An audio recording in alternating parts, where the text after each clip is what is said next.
Hey guys, today I'd like to demonstrate how to do hammer cuts with a brick hammer. A lot of times you'll see people cutting brick with a saw, and that's great. Makes good cuts, nice and straight, perfect almost every time.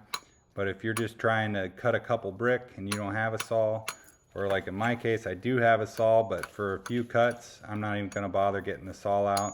Just gonna cut it with my brick hammer.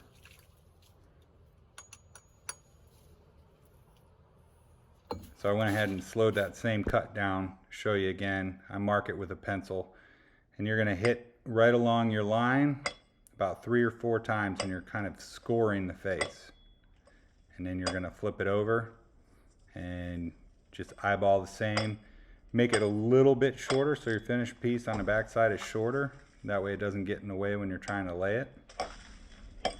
You just kind of clean it up. Hitting your legs part of the deal.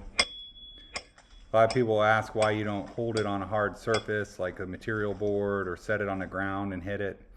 Well, when you're hitting it against your leg is absorbing the blow, and the hammer strike is basically sending that shockwave straight through. And when you set it on a hard surface and you hit it, the hard surface kind of spreads that blow out, and if there's a crack anywhere in the brick, like on this one, it's just gonna break right along the crack. And you'll see, boom, broke on the crack. There's really no way to prevent it. If you're gonna hammer cut, you wanna check and see if there's an obvious crack. There's no point in making a cut there unless that's more or less already the size you want. So here I just went ahead and eyeballed it, which is what I normally do. I don't mark it, but I was marking them so you could see I was able to get the cut that I was trying to get. You just kind of clean it up. Be careful not to bust the corner off, so it's a nice straight cut.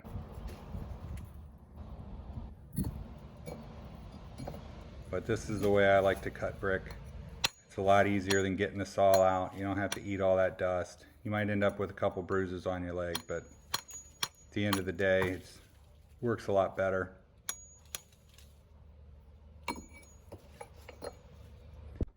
And this coming year, I'm planning on focusing a lot more on recording while I'm laying. A lot of times I get started on a job and then just forget to record, but this year I'm going to try and do better. So if you're interested in that sort of thing, go ahead and subscribe. Thanks.